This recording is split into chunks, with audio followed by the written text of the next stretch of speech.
রাখার চেষ্টা করি। এই নামগুলো যদি থাকে তাহলে আজকে চেঞ্জ করে ফেলবেন, কারণ ইসলাম হারাম করেছে।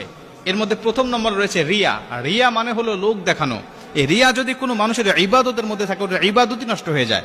রিয়া শব্দের আরেকটি অর্থ হলো অহংকার, অহনিকা।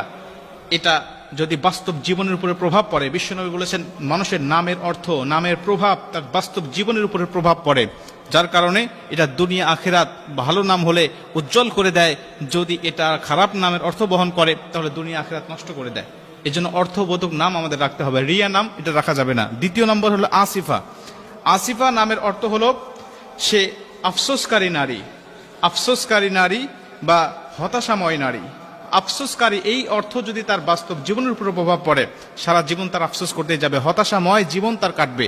এজন্য আসিফা নামটা এটা রাখা যাবে না। 3 নম্বর যে নামটি রয়েছে সেটা হলো মাংতাসা।